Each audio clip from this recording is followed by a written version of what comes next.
Hi, my name is Latoya Conway Hampton, and I am your host. This is our weekly Royal Table Talk. Here is where we have tremendous conversations on how to inspire, encourage, and empower the world. Today, I have an amazing guest. And who are you? I'm Samantha. Hi, Samantha. Thank you so much for joining us today. So, today's conversation, I really truly want to highlight your amazing journey. I get to see you in a lot of different other arenas, and in doing so, I'm so proud of you. So, who are you in the world today? Today I'm a recovering addict. I'm a domestic violence survivor. I'm a sexual assault survivor. And really, I'm just a fun loving person. You know what? You really are. You have this energy that draws people in. You have an amazing energy. Again, I noticed it from day one. I'm like, I like her spirit, right? Because I wear this big bright light, and when I'm around a lot of people, like, oh Lord, she here. I don't want, I don't want her to call on me. I don't want her to talk to me. Just they want to hide, but you did not, and so I appreciate that. So today's conversation is about why did you reach out to me and ask if you could be a guest on the show? Wow. One, you're my role model. And Oh, thank you. everything that you do in the community and you do in the world, I want to be part of. One. Two, I have a very unique story and I have a lot of things that I've gone through and trauma that I want to share with the world to help other women and help, like my sisterhood. We're all in this together. We don't have to be alone. And in my addiction in my life, I felt myself many times just very alone.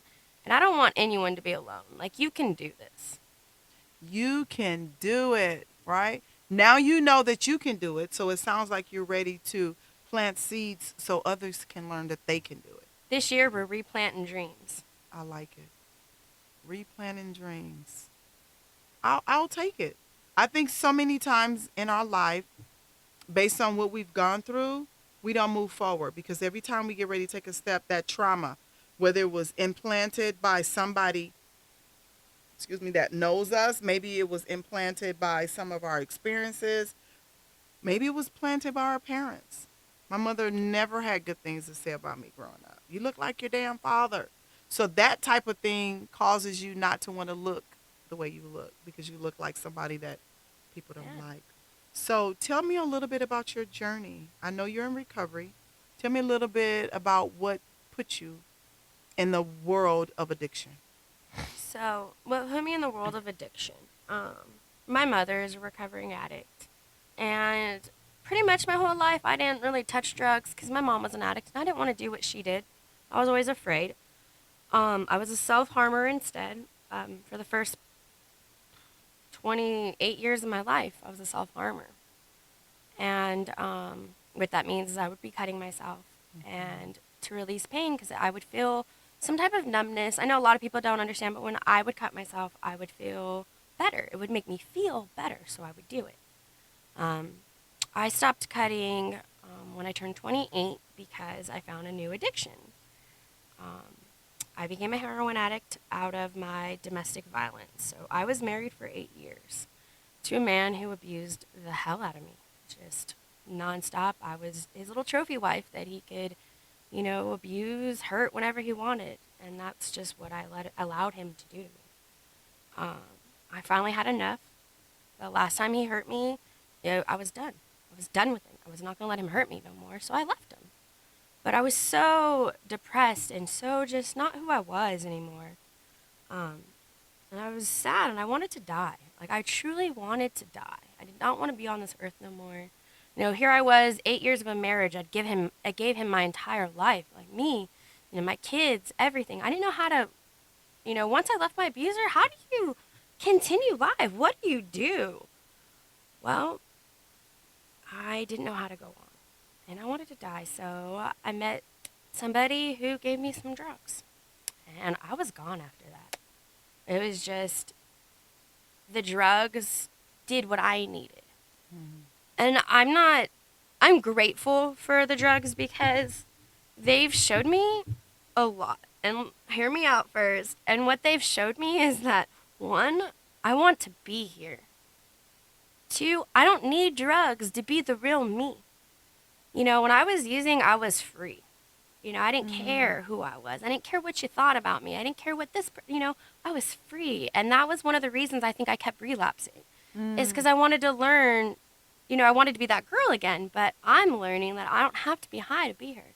I could be me, and that's okay. I don't need the drugs to be me. mm. But it took them, like, it's hard. It changed my life because I finally was free to be me. Like you would never catch me wearing anything like this. Like before I was Beautiful. a bigger woman, I was a bigger woman. I wasn't comfortable in my skin. I always thought you were always looking at me or judging me, and I wasn't comfortable. Now I'm modeling. I'm happy in my skin. Where Mm. before I wasn't. I wasn't happy in my skin. Now I won't cut myself because I'm beautiful. This is my temple. I'm gorgeous. I'm not going to harm myself because the world is making me stressed. That makes no sense. Right. I think that the coping skills that you've acquired over the last 3 years have allowed you other opportunities and options when you feel like cutting. And I want to talk a little bit about cutting because I get the blessing. I've had the blessing to work with thousands of women in the last 23 years that are cutters, but then they move to tattoos. So tell me a little bit how many tattoos have you gotten since you stopped cutting? So, I'm actually a tattoo artist now. I 3 years ago I started tattooing myself Uh instead huh. of cutting, That makes sense. and I now cover actually for free women, men, anyone who has self harm tattoos for free. Like I will cover your self harm tattoos. I mean your self harm scars with tattoos for Okay. free. That's what I do. So actually, Amazing. Latoya, most of my tattoos are from after I was cutting Okay. because That they cover my scars. I have a leg piece because I used to cut on my thighs. I have a really big leg piece. My arm is to cover, but tattoos change. It was a new coping skill for me. mm-hmm. So instead of cutting, I'd start tattooing myself, and Mm-hmm. I learned how to tattoo by teaching myself. So I Gotcha. learned this new thing, and I've gotten the honor to cover many scars already. Amazing. Now, here's the thing. This is what's so phenomenal. You take the trauma of what you've gone through, using the coping skills to cut, you shift your cutting to drugs, and now you're tattooing, right? And what I know, because I'm a counselor, that you found a journey of still relieving pain through pain. Mhm. And what I want to encourage you to do is to keep digging within, right? Because Yeah. your tattoos are beautiful. They are. But after a while, you have no place to put them. So as you're on your journey of healing, just really pay attention to that. Because I said here, I said, those are gorgeous. I wonder how many she's done since she stopped cutting. Because my mind says, because I know it goes from one to the next. And so, but I'm excited that you've taken that and provided an opportunity for other people to cover their scars. Because sometimes when you talk about scars, I have scars in my face. Um, that was hard for me growing up, not feeling beautiful, um, feeling like a scar face. I mean, Yes, I got bit by a dog when I was 2, and I've been called Scarface yes, yes. my whole life.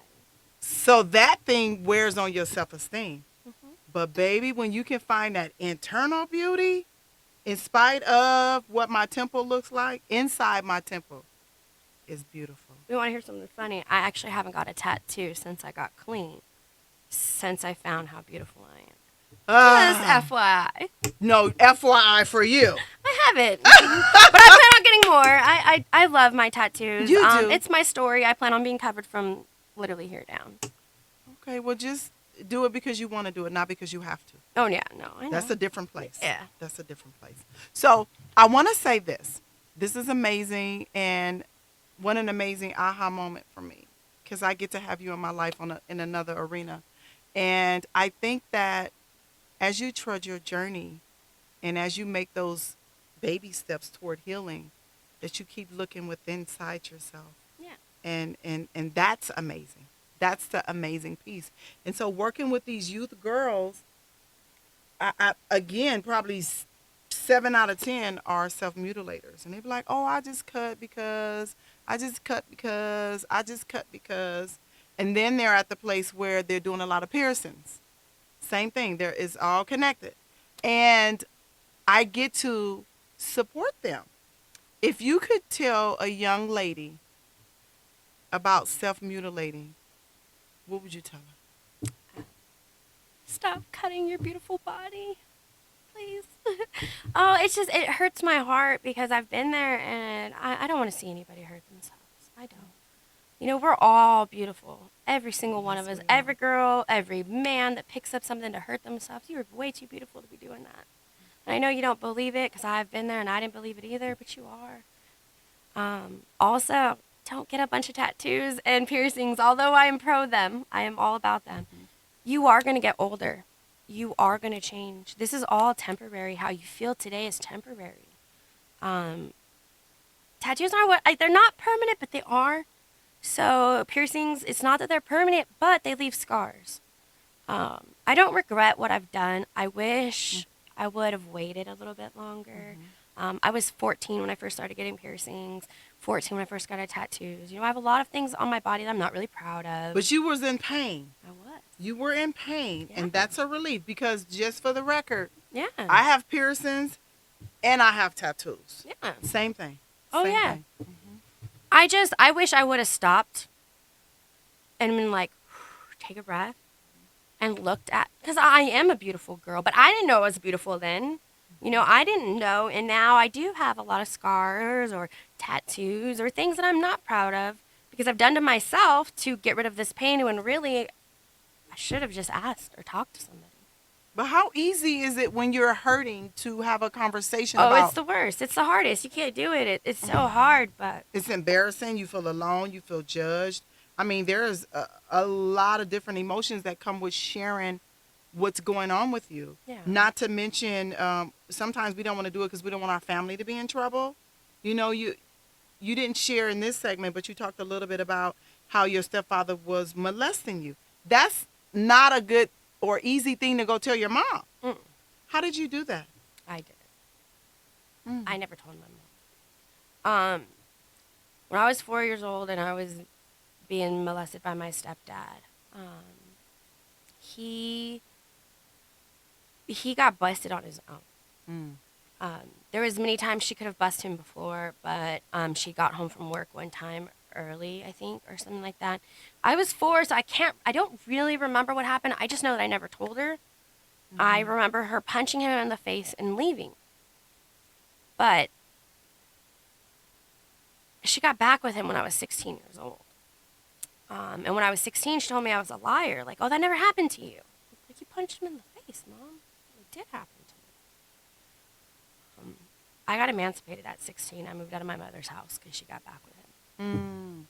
You have to separate. Yeah. So I've been on my own since I was 16. And that's why I say, like, So have I. take a second. Mm-hmm. You know, because we're still children who didn't have moms. You know, we Wow. need those moms to tell us not to get those piercings or those tattoos, or we didn't have those people we were comfortable with to talk to or tell. You know, I cut because I couldn't tell my mother. My mom wasn't going to believe me. The older I got with everything I went through in my life, there was never a time where I could tell my mom, hey, Mom, this is what's going on with me. Can you help me? So if there was a young girl that you would tell a specific thing, how do you connect with your mom? What would you say to that young girl? I would say that we also, as teens, children, we don't know what our parents are going through. We don't know, and for darn good reason, we're not supposed to know. But like, for me, my mom was an addict. I never understood that. My mom was a domestic violence survivor. Didn't understand that. My mom, you know, she'd been through a lot of crap that I just didn't understand when I was a kid, and I hated her for it. I hated my mother. I thought, you know, like the worst about her. Couldn't talk to her, just hated her. I now know that my mom had her own trauma. She had her own things she didn't know how. My mom did this is what I'll end with. My mom did her very best with what she knew how. My mom didn't have the skills or the things and didn't know how to be a mom the way she needed to be. And Right. that's not on my mother. I Absolutely. don't, I feel bad for the way I treated my mom because I understand now. I understand. I understand what it's like to be a domestic violence survivor. I know what it's like to have DCFS come and take your kids. I know what it's like to have all those things happen. I thought my mom was a POS for that. If that's the case, then I'd be a POS. And I don't think that about myself at all. I think I've made mistakes that have put me in situations that aren't good for me. Hmm. But for every choice I've made, those are my mistakes that I made, and I'm proud of them. Like, those were my mistakes to make, and I'm proud of them because I have to be. I have to be. I'm sucking the venom out of my life right now. Hmm. I'm literally going back and I'm sucking all the venom out. I had 30 years of trauma, and now I'm going to have 30 years of happiness. There it is. That's what And I'm you're ready in for. school to change the world. Yeah. Tell us about that. So I've been going to college for the last 6 years.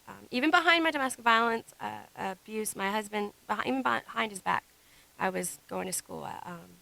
I'm close to finishing with my bachelor's degree in behavioral science, Good girl. which I'm really excited for. Like I said, I was that kid. I've been that kid that was hurt. I was that kid that got mocked. I was a kid that got bullied. I was that kid that cut. I was a kid that did drugs. I was a kid that did whatever you've been through. I've been that girl. And I'm telling you, you do not have to be that girl Anymore. anymore. Anymore. Anymore. You That's don't. right. Today, you could stop. Stop whatever it is. If you're using drugs, put them down. If you're letting a man hurt you, get away. There is a beautiful world out there, and the one thing I have learned through my domestic violence thing, and that was one of the reasons I stayed, because I didn't think no one would ever love me. Like, there's going to be no one else there. There are Hmm. so many people out there that will love That just you. love They just you. love you for Hmm. who you are. That's the best part, for who you are. You don't Already. have to change. Hmm. You don't You just have to got to be change. you. Just gotta be you. Oh my God. Thank you so much for blessing us with your time. I am honored to say that Sam showed up today and she gave you a little bit, just a smidget, but very impactful, how to make those changes in your life.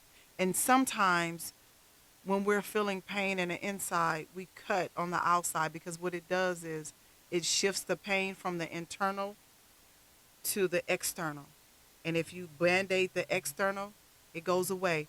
But it's only temporary and the scars last a lifetime. My name is Latoya Conway Hampton. Thank you so much for joining in to our Royal Table Talk again. I'm your host, and we'll see you again next week.